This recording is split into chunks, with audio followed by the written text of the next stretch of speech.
Welcome to Beyond the Pod, presented by SodaStick.com. Brunette, he moves, Brunette back in, he scores! Minnesota has upset the Colorado Avalanche! Andrew Brunette, the game-winning goal! Here are your hosts, the second greatest scorer in Gopher hockey history, Pat Micheletti, and the second greatest hockey analyst on this podcast, Brandon Mileski. Hello, welcome to another episode of Beyond the Pod. As always, it's brought to you by SodaStick.com. Pat Micheletti with me, as always. Hi, Patrick. Hi, Brandon. Good to see you. Good to see you as well. We have a new guest for the first time ever on Beyond the Pod because he's going to be moving to Minnesota shortly. He's joining Michael Russo as a co-writer at The Athletic. His name is Joe Smith. He's been covering the Tampa Bay Lightning for quite some time now. And Joe, welcome to the show. Thank you for joining us. My first question for you, because the announcement came down last week sometime that you were going to be joining Michael Russo to help cover the Minnesota Wild. Minnesota people kind of have, I think, two different reputations. One is you get the cliche Minnesota nice. Yeah. But then the second one is people from outside of Minnesota, when they come here, believe that Minnesotans aren't as welcoming, that they like Minnesotans, but outsiders have a hard time assimilating themselves. So from your experience having since the announcement, have you dealt with the Minnesota nice side or the we're closing out the outsider side? Well, I think a little bit of both. I mean, obviously, I think the most the starting off point is everybody was so welcoming on Twitter and messages and emails and offered to buy me a beer when I get in town. So at least from the surface right now, everybody's pretty happy until they get to know me a little better maybe. But no, I think I heard that same thing too, that people are a lot of people who grew up in Minnesota and have so much pride in that. That they have their friends already. They have their friends that they went to school with. They have their friends they grew up with. And so breaking into that kind of barrier could be difficult. But my wife and I are pretty outgoing. We love to have fun. And I think we'll be people love to meet us probably and hopefully welcome us into their group and have a few beers, sing some karaoke, just enjoy the beauty that is Minnesota up until the wintertime. All right, Joe. I'm going to hit you with the easier question. And I think this will be helpful for the fans of Minnesota. Explain to us what it's like to be around a championship team and the mindset and how they do it and everything that goes that is involved with a championship team. Because we haven't had one here and we're waiting for one. Well, it's definitely a process. I've been around some teams in Tampa that failed too, in some embarrassing fashion. They got humbled in 19. They got swept by Columbus when they won 62 games. So I've seen both ends of the spectrum. And I think when I've watched the team the last 2-3 years, especially, it's a culture thing. Culture is a big part of it. The guys in the room hold each other accountable. You can just tell talking to them in the room in interviews or talking to new guys who come to the team. They say, these guys, the expectations from captain's practices, to details and off ice workouts, like it's set.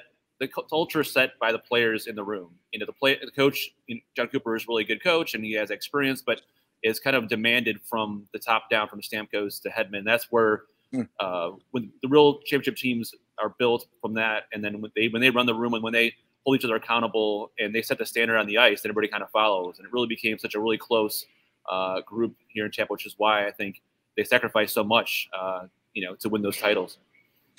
I'm gonna transition to Minnesota now, and the people here and all of us, and you look at your team and you think, hey, midway through the year, you say, hey, this team may have a chance, and you look at the players they have, and and we see things through rose-colored glasses sometimes, like every home team does.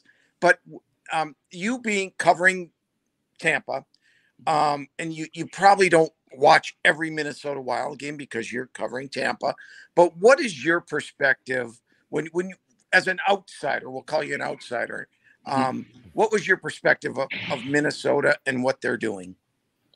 Well, I mean, if you look at last year, franchise record in points, and they, had a lot of guys had career years. Kaprizov, one of the most exciting players in the NHL. So they had a lot of things that went well for them. And then I think when they had some signs of trouble in that first round series, hit some adversity, they weren't able to handle it quite as well.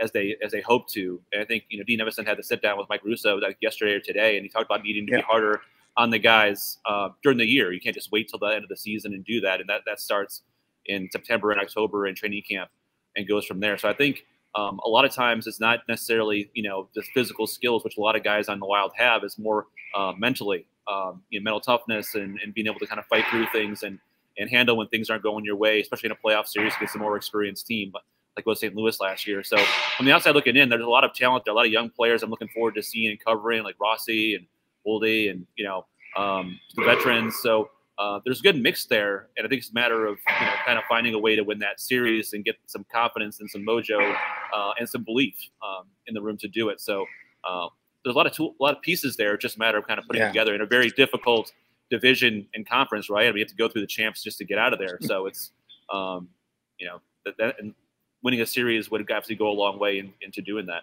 I was going to ask you the outsider's view of GM Bill Guerin, because I think here locally, he's been here a couple of years. I think the fan base for the most part is pretty smitten with him and understands that he's a little, you know, he's doing this with one hand tied behind his back with the Parisi Suter deals going on. From an outsider view, do you know, nationally, do people look at the way Bill Guerin and the way he's doing things is going in the right direction?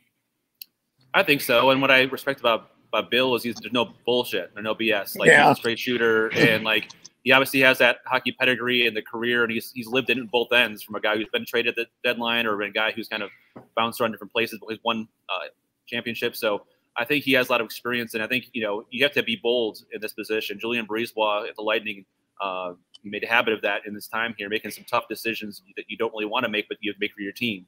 Ryan McDonough, for example, trading him to clear some cap space. And I think Bill Guerin had to make some tough decisions here that he'll have to continue to make as they get more cap compliant and find different pieces here. But I think he's been respected around the league. It's still early kind of on in his career as a GM. But I covered Steve Yzerman here a long time in Tampa, and he had obviously a Hall of Fame playing career, and he was kind of probably one of those tough negotiators, a guy who's kind of hard to read, but he also had a sneaky good sense of humor. And I think Bill has that as well. I think Julien Brisebois, I called him when I told him I was leaving, and he goes, "I'll tell you what, you know, Bill is more better storyteller, more charismatic than me, so you got a little bit of you got the better end of that deal trading over." So, but Julien was great. But now I'm looking forward to working with Bill and with Mike and seeing what the next step in this kind of what they hope championship arc is going to be. All right, now I don't know if now that you're leaving Tampa, if you're able to reveal any company secrets at all, but because the Lightning have always had the cap issues over the last couple of years, so it seems like the Minnesota Wild, there were always trade rumors involved with Tampa Bay, like names like Tyler Johnson were always thrown out, and never really came to fruition. Can you tell us now, were the Wild and Lightning ever close to a trade at any point in the last 4 or 5 years? I believe. I mean, I've only heard rumblings over time. I know Mike Russo had brought up some few topics too. I know that Lightning trying to get better on defense and some of the guys that they had there at the time. I don't think they're there anymore. But you know, and you heard that the Wild were interested in like guys like Anthony Cirelli, you know, finding centers up front, you know. But as you know, that's something worked out. But there are many deals that are on the cutting room floor that never work out, that either good or bad. And some of the best trades are ones you don't make, right? So. But the one that got away, I think, for the Wild is one Tyler Johnson signed as a free agent back in the day. He had a chance to sign with the Wild or with Tampa. Right. And then obviously the one everybody knows, that's asked me about all the time, is the Braden Point, trading up one pick in that draft to take him over Louis Belpedio. And the rest is history. Ouch. Wow. Ouch. Wow. Yep. That one hurt. I want to go back to the last year's playoffs. And our good friend, Andrew Brunette, head coach of Florida, and Tampa, you know, beats them 4-0. That series, those two teams, the rivalry, I mean, because they're both great teams. How surprised were you at the outcome of that series? Well, I was surprised it was a sweep. Quite frankly, at the series the year before, I thought, you know, Florida could have had them on the ropes in that first round series.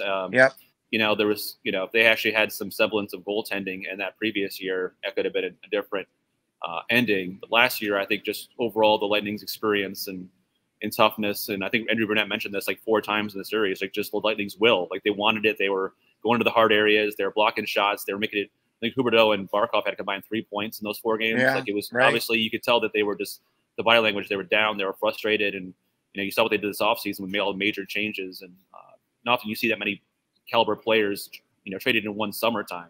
Huberdeau over to and Chuck, great players. Yeah, great.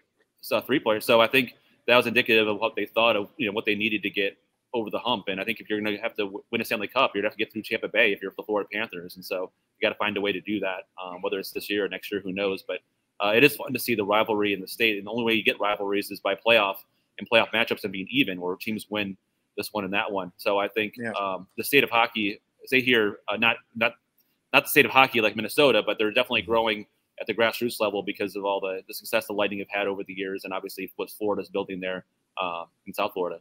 Well, if the Wild want to get to a cup, they got to get through the Colorado Avalanche, who you saw in the Stanley Cup Finals versus Tampa Bay, and that was an unbelievable team. Now, they do lose Nazem Kadri. They got a goaltending change, but do you still expect Colorado to be the favorites in the entire National Hockey League this year? And what do the Wild got to do to get over that hump? Yeah, well, I mean, I think they are until somebody beats them, right? I always felt that Tampa was the favorite until someone knocks them off beats you in 4 out of 7 games. That's easier said than done. So the goaltending will be different this year for them. That'll be interesting to me. They did lose some of their, like you mentioned, Kadri up front. You lose depth as Cup champions because you can't afford to keep everybody. Everybody just wants to get paid, and they deservedly so. But I think anytime you have arguably one of the best players in the world in Cale Makar, he can change the game from the back end, and he's one of those guys that you really can't let take over. I think the Lightning had some trouble with him. The Lightning obviously had, lost 2 overtime games in that Cup final too, so it could have gone either way. But they just, the Avalanche, beat them at their own game at that Game 6. They shut it down. They didn't give Lightning anything, and so a lot of respect for the Colorado Avalanche and what they did. They were pushing to build their legacy. I think the Lightning were trying to get their dynasty, and obviously Colorado came out right in there. So. When you look at Minnesota, and I don't know how much you've studied Minnesota going into the year. I'm sure you have somewhat and know what's going on. Fiala gone. They trade Cam Talbot and really handing the reins to Fleury, and then hoping Philip Gustafsson is able to play 30 some odd games or whatever the case may be. But what do you see in Minnesota, as this team, if they do this, they have a chance. If not, they need to shore up in this particular area. Well, there's a lot of questions going into camp, I think, as far as you mentioned Fiala, like, solidifying those top 6, right? And seeing if any of the new guys can come in, can Boldy mix in there, can Rossi come in there and get a spot right off the bat. But I think one thing that I've noticed, covering Lightning in those years is the special teams and how important that is. And this is definitely a focus of Emerson and the staff of the penalty kill needs to be a heck of a lot better. That starts with your goaltending too. But I think, Cooper here used to always say, like, you can win a cup with a struggling power play in the playoff, but you can't survive if your penalty kill is bad or just struggling. And those are things that can easily kill you in a playoff series. And so I think that's one area of focus that they're going to go into camp. Tweaking more of systems, I think, on the penalty kill than personnel. And then I think more personnel on the power play than anything else, which will be interesting to see. You can Addison, run point on that way. They got Andre Schuster now for that, maybe help the penalty kill. He's the penalty kill here in Tampa. So I think a lot of that will be worked out in camp and early in the season. But as far as they have a lot of scoring up front, and they have some interesting young players that can maybe step in and make up for some of the points that you lost in Fiala. But overall, I think the special teams will be something over the course of the season that they want to build and get better, because if you want to go on a little bit of a run, you have to have those things working. Who's your favorite player you've ever covered? Personally, to talk to, or just overall watching? Yeah, anything. It's a tough one. I mean, I love covering Ben Bishop. I mean, he was one of the nicest dude, laid back. Game 7 at Madison Square Garden, that morning of that biggest game of his life, and he's just making jokes and asking me how my night in the city was and what's going on, and he goes out and shuts it out and beats Lundqvist, to win that series and biggest win for the franchise in a long time. So I loved him. As far as favorite players to watch, Pini Kucherov is just a magician. They call him Einstein or a wizard for a reason. The guy just, if you watch every subtle things he does, practice, and he's deking around imaginary defenders and the shot from the. So I think I really enjoy watching him play. As far as people, like Victor Hedman, I never met a mean Swede, right? Like all the Swedes are really nice people, and he's like incredibly, he's outgoing. The guys love him, and so I think as far as like people like Ben Bishop, Ryan Boyle, Victor Hedman are up at the top of the list for me. But as far as like watching day in and day out, guys like Nikita Kucherov do things that most people in the world can't do, and that's what I really appreciate, watching little things in practice, which I'm looking forward to watching Kirill and some other guys in Minnesota, those day-to-day details that really make them special players. Okay, I know Brandon kind of alluded to this earlier. It seems every year Tampa has got cap issues, and yet they find a way. They find a way somehow, and I don't want to say and maybe manipulate is a strong word. How in the heck do they do it every year, fitting all of those great players under the cap, making it work? I mean, it's amazing what the GM has done there. Oh, it's a credit to Julian Breezeball and his staff to make decisions, not emotional decisions, make just business decisions. Like, it's hard to go to Ryan McDonough 2 days after he plays through a mangled finger in the playoffs and say, "Hey, man, we're going to trade you," and you have a choice. You either get traded somewhere, or get put on waivers or what. Like, it's a hard thing to do, but create some room. They wanted to sign Sergachev and Cirelli and Chernak, and the only way to do that was put up cap space, and that was one way to do it. As much as Ryan McDonough meant to this organization, and it's like the heartbeat of the room, like they did it. I think another part of it is the culture here in terms of Stamkos started at 16 by signing for like less than market value, 8.5, and no one was trying to go over that. People took a little bit less, like Kucherov at 9.5 million, Vasilevsky 9.5 and 9.5. Those are going to be bargains by the time it gets to, you look at what Austin Matthews is going to get, what Nathan McKinnon's going to get, so 9.5 over the next 7 years is going to look really darn good when the cap goes up the way it does. So a part of it's the players buying into it, and the Lightning doing something smart where they give guys bridge deals and ask them to kind of take a deal on that end with the promise that when the bridge deal is up, they're going to sign them for the max or sign them to 8-year deals. And you saw that this year with Sergachev. Sergachev is $8.5 billion now. It's the highest paid defenseman on this team. But he took a bridge deal before that. Kucherov took a bridge deal before that. And so that way you have waves of people in your core that you have to pay. You're not paying everybody, max money. You're paying these guys on a 3-year deal when this other guys expire their contracts. Next year Alex Florin's deal is up. In 2 years, Steven Stamkos' deal is up. And then by that time they'll have more cap space to fill in some of that. But there's no easy way to do it. There's no perfect way to do it. The Lightning have been fortunate.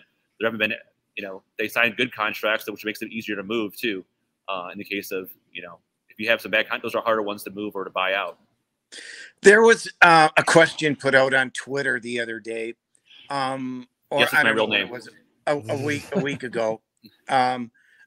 Should Steven Stamkos be a Hall of Famer? And I'm like, automatic in my opinion. It's a no-brainer. It's a no-brainer, right? What he's done for that organization, and the leader that he is, and the big goals, and I think he's Hall of Fame automatic. I think there was a question maybe like 3 or 4 years ago whether he'd get to that point. Like, he obviously had the scoring, hadn't won yet, and in the goals, he might get to 500 goals or right that, but until you win, until you play a big role in winning a championship. And, obviously the first year in the bubble, he had that one memorable shift where he scored a goal against Dallas, and that was like a really iconic moment in Lightning history. But, that last cup, second cup, like, he played a huge part of that, and then really what I think elevated him, other than just the goals he scored, is just the leadership. Like, I think when we talk about him eventually as one of the great captains in this game's history, and that's something he had to work at. Like, it wasn't just an automatically easy thing for him to do as a young captain. And so I think the last 3 years, even last year, he was one of their best players in the playoffs, and he was eating pucks, and he was diving around and playing through things. And that was really a kind of an inspiring run, even though they didn't win the cup last year. So people might have thought he was done 3 or 4 years ago with all the injuries. You wouldn't be surprised if he was, considering what he's been through, the blood clot, the torn meniscus, the broken leg, the 2 core surgeries. It's hard to come back to play at all, much less to come back and play at a high level. So I think that'll be one of the things that Steven Stamkos' legacy when his career is done. And then he might have another contract in him in 2 years. Who knows? He might be able to sign somewhere, or either do one of those Penguins, Malkin kind of deals, like the shorter term ones, and see what happens. But definitely, he's been the face of the franchise for a long time, and that's why it was so gratifying for him to finally be able to hoist the cup, something that he's wanted to do since he came into the league as an 18-year-old. All right, Joe, final question for you. You are joining Michael Russo at The Athletic, and Michael has quite the following here that you're going to have to try to live up to. One of many things I think Wild fans love about Michael is he is around players and coaches every day, puts in the work, but that he's still willing to tell it like it is. And I think, and sometimes that gets him in a little hot water with players and coaches, and they're upset. They're upset at what he said or wrote. Do you have any stories in Tampa of something? Great question. Annoying a coach or a front office member or a player with something you have written or said? Oh man, there's definitely, you cover a team long enough, you're going to run through those, right? I always felt like if you're tough and you're fair, as long as you don't make it personal, I think that's for my philosophy. If you're tough and fair and you tell like it is, then you're not going to get yourself in too much hot. They'll respect you and not mind it. I think one time, this is what I hate about Twitter. You make some comments on Twitter about something or power play or make a critical comment, and I hate doing it. And that's something that before I wouldn't have to do. So I made some sort of comment about, the penalty kill or like a turnover. And then like, I think Eiserman sent me a screen grab on my way to the plane and said, give me a call or ASAP. And I was, it's like, well, it's not going to be good. And so we had a chat. I was boarding the plane at the charter at that time, to go from like Columbus to somewhere else. But I think overall, if you're critical, like I'm always gonna be there in the room the next day. If I read a critical story, I'll be in that room next to that guy's stall saying, okay, if I'm here, if there's an issue with it, you got to be there accountable, just like the players have to be accountable. And so I think there's a lot of time to write really good stories and human interest stories, which like Mike is really talented at, which was one of my fortes. But you build those relationships and that trust, then all of a sudden, when you do have to kind of be critical on something, and some guy earns that criticism, fans don't want you to just be a homer, right? They want you to be able to explain why things are going wrong, why a guy's struggling.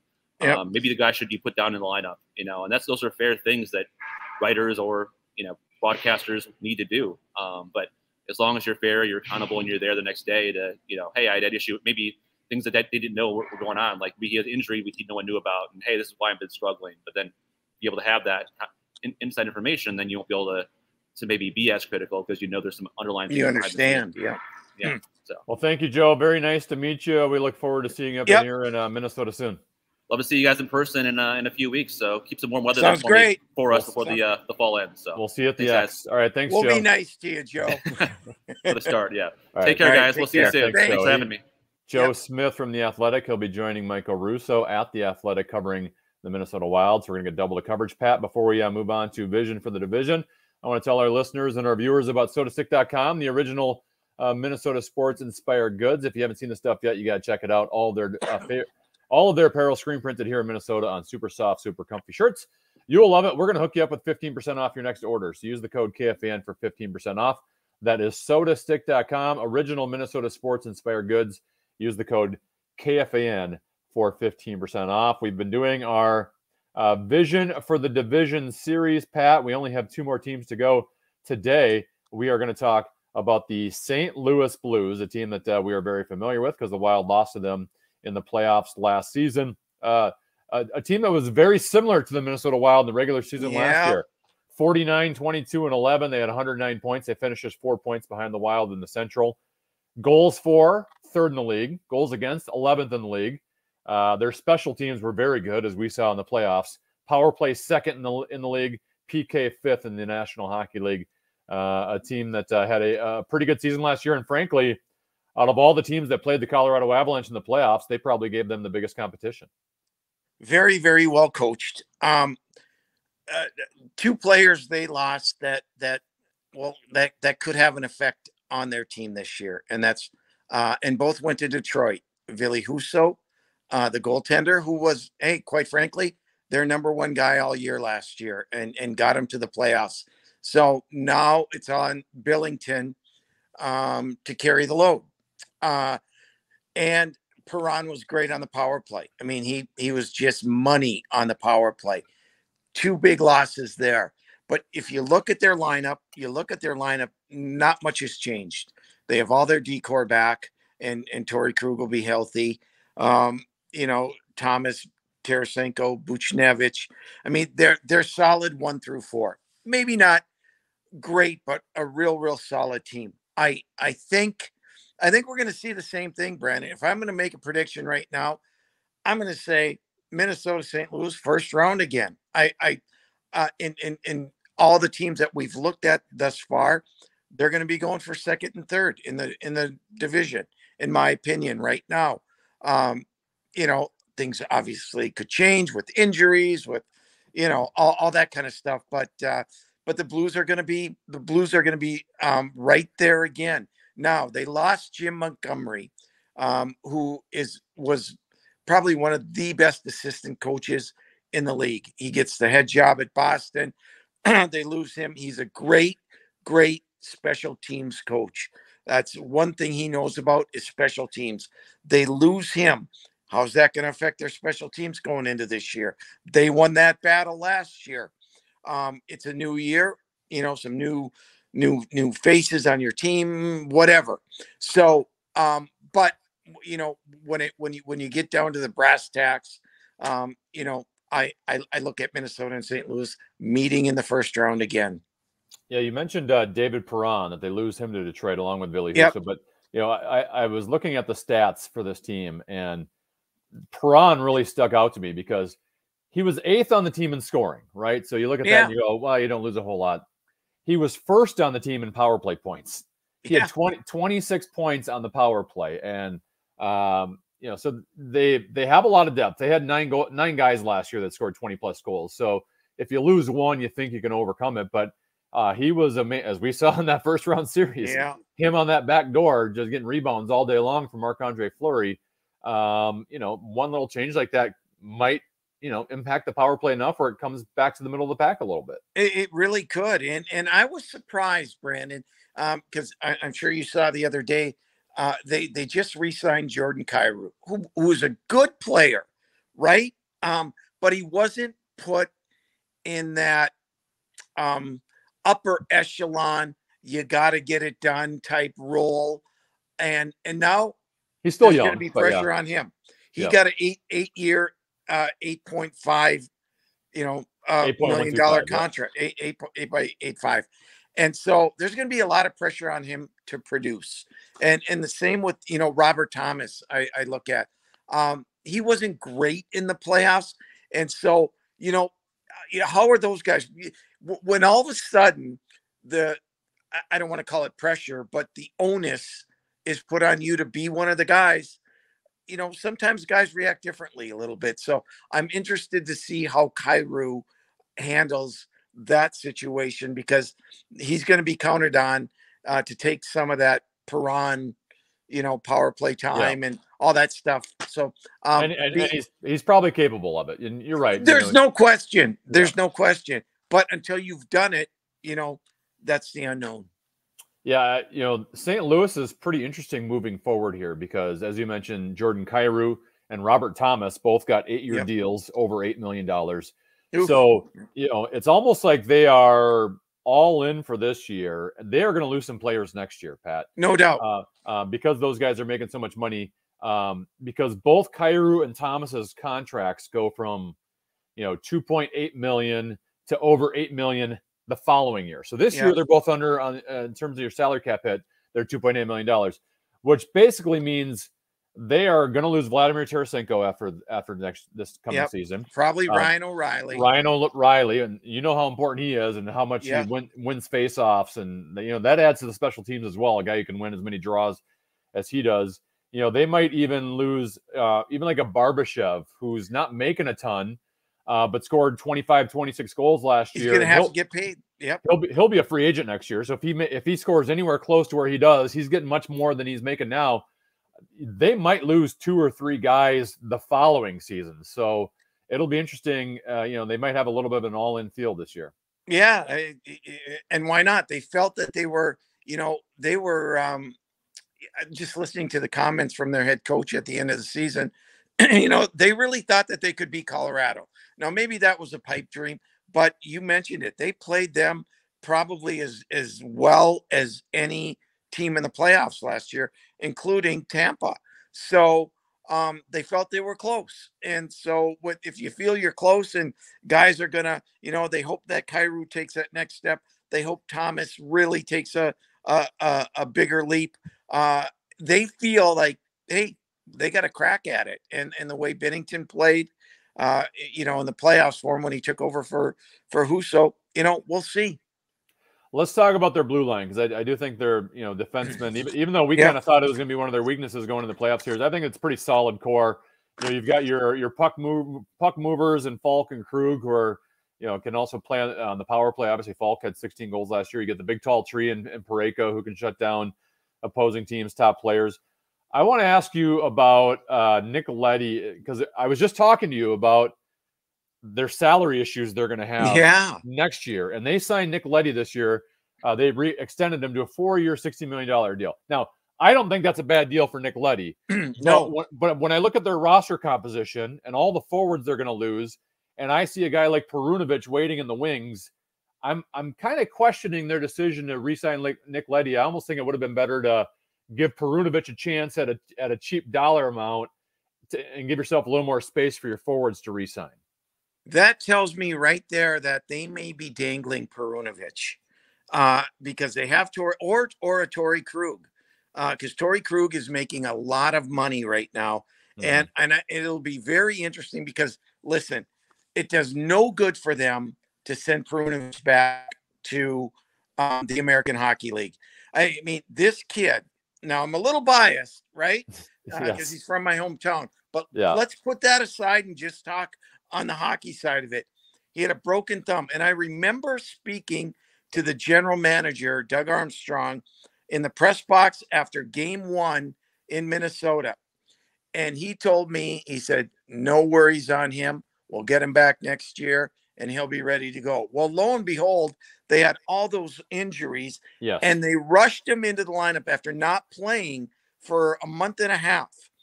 And not only was he in their lineup, he ran their first power play. Yeah. So something tells me that they may make some type of deal, whether it be early in the season or something, because Scott Perunovich is not going back down to the American League.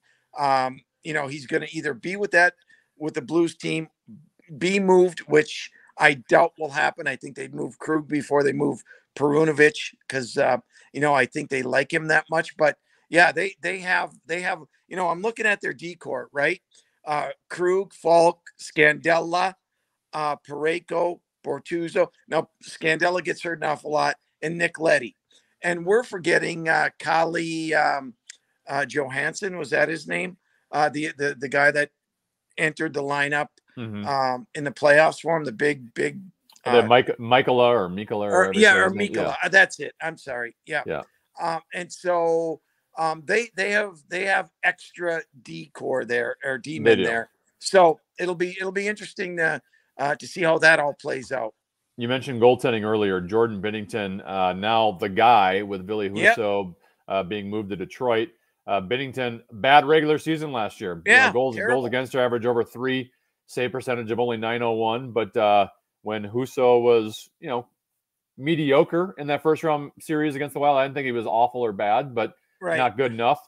Binnington took over and played pretty well for them. So I think we know Binnington's capable. He's won a cup. He looked pretty good in the playoffs last year. I don't know what happened in the regular season, but they don't really have the backup plan anymore if Binnington were to struggle. Well, you're 100% correct. And there's a guy that's making what, $8 million. He's making a lot, and pretty for tough a lot of years too. Yeah. And pretty tough to move him. So, they're expecting him to be the same guy that won him a cup and that played awfully well when he took over for Husso. Now, listen, they wanted Husso back. They offered him a contract, but, he obviously felt he was worth more. He was a free agent, more power to him. And be the guy. And Detroit gets a good goaltender. So, when you run out of money, when you don't have enough money to pay a guy, that's what happens. In terms of prospects, Scott Wheeler of The Athletic has their prospects ranked number 29 in the National Hockey League. They did draft one of us from Minnesota, Jimmy Snuggerroot, who will be playing for the Gophers this season in the first round. A player that I heard the Wild were very interested in. I think if Snuggerroot would have dropped to the Wild, they were going to select him. Well, if he's anything like his father, and his and so far, it looks that he is just a ultra smart player, and as David, his father, would tell you, might have a little bit more skill also, and so the kid's going to be really good. It's I don't know how long he'll be at Minnesota, but he's going to be someone that will have a crack at making that lineup sooner than later. Yeah, the knock on Snuggerroot is just kind of his foot speed, that his feet are a little heavy, but that he kind of has everything else. And frankly, Pat, I think that is something you can improve on as you get older. Yeah, so and listen, if you're a smart player, Brandon, I tell you what, give me a smart player over a burner any day of the week. A guy who knows how to get from point A to point B, get in the right spots, get in the right scoring locations, all of that. They've basically said the same thing about Boldy. Yeah, the foot speed was a concern. Yeah, and look at him now, right? Doing well. So I have no concerns about him, making it in the National Hockey League. All right, let's talk about that's it for Vision for the Division. We have one more in our series. We'll do the Colorado Avalanche next week. Well, we actually have two, right? Because we're going to do the Wild. Oh, you want to do the Wild too? Okay. Well, we kind of just do the Wild every show, but yeah, we do. Yeah, good point. Yeah. Good point. Yeah, the whole point was to go through the rest of the division. Yeah. A couple minutes to go here, though. I want to talk to you about the Golden Gopher hockey team, who they started practice this week. Your overall view of the team as they get going here, because I would imagine, Pat, that defensive core should be good. Yeah. Assuming Justin Close is the same goalie we saw last year, should be good there. The question is going to be up front at the forward position, because they lost a lot of forwards. They lose Ben Myers, who I think you know how important he was to the team. Sammy Walker, Blake McLaughlin, Chaz Lucius left. Grant Cruikshank transferred to St. Cloud. Yep. Of course, they get Matthew Nice back, and then you and I think the world of him. They have a lot of young players that are talented. We just mentioned Snuggerroot. Logan Cooley was the 3rd overall pick for the Arizona Coyotes. You've got talent there, but young. So are you in agreement that up front at the forward position is kind of the question mark of this team for this season? Well, I think it very well could be, but here's the deal. They've got a lot of young guys, but all the guys they brought in are ultra talented. You mentioned it. I don't have to go through the names. That being said, I say it every year. There's 11 or 12 new guys on this team, and it takes time to make the adjustment from, I don't care if you're going from squirts to peewees to bantams, you get my drift. And nothing changes, even with a guy like Logan Cooley. I think he's going to be an absolute stud. But I will look at in the month of January, okay? Because at that time, things start to turn. Things start getting really, really serious. And how are those guys developing then? And should they develop like they think they will, they're going to be an awfully good team. And so the strength of their team, no question, is their defense. They're going to be sitting out a guy who could be a number 1 or number 2 on most teams in the country. They have 8 defensemen that are capable of playing every night. And so but I really like their leadership. And we've had Brock Faber on. We're going to have Matthew Nyes on at some point. But these two kids right there, they get it. They came back for a reason. They're very smart. They're very intelligent, and really, really good leaders. So they're going to vie for it. There's a lot of good teams, but they'll be in the mix. I have to imagine, as an alum of the program, that you have to be pretty pleased with the direction this program is going. Let's face it, we had some down years for a while there. Motzko takes over. Even the first year or two was a bit of a struggle. But last year, they get to the Frozen Four. They were entertaining style of hockey. They're bringing in some top recruits this year with Logan Cooley and Snuggerroot and the Chesley kid, who was a second-round NHL draft pick. Connor Kurth, yep. Within the last week or so, they landed one of the top American prospects in Cole Eiserman. So I'm imagining you're really, liking the direction of kind of having the pride on ice coming back here. It appears.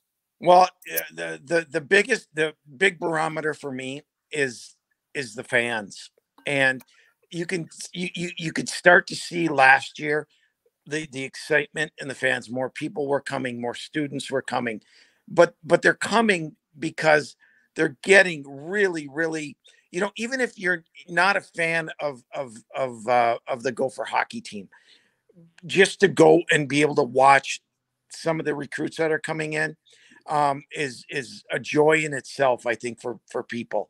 And so when you start to see that buzz again, and and their coaching staff and Bob have done a remarkable job at landing some of these players. And you just go watch them in practice. I was at practice the other day, and I'm like, thank God I'm not playing, because I wouldn't make this team. I mean, the talent level is off the charts. And so it's a fun brand of hockey again to watch. And I think the people have responded. All right, Pat, we finish every show with a stick tap. Who would you like to do your stick tap to for this week? Well, I mentioned that I was at Gopher hockey practice the other day, and Bob Motzko came up to me and he says, "Hey, how's your brother doing? What can I do? What can we do?" And I said, "Bob, just send him a text. He'll love it." And 20 minutes later, he says, "Hey, we made a video for him."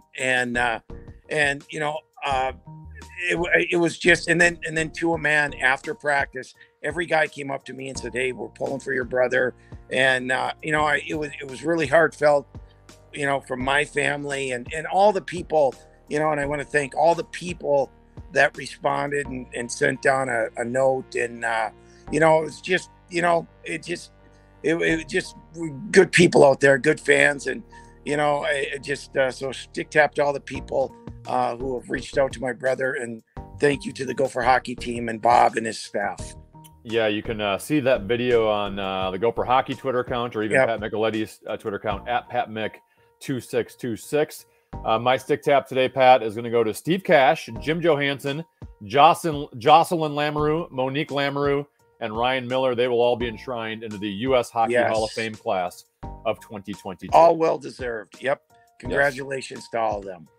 All right. Thank you, Patrick. We'll as always, we'll talk to you next week right here on Beyond the Pod. Sounds great. Thanks, Brandon. Right.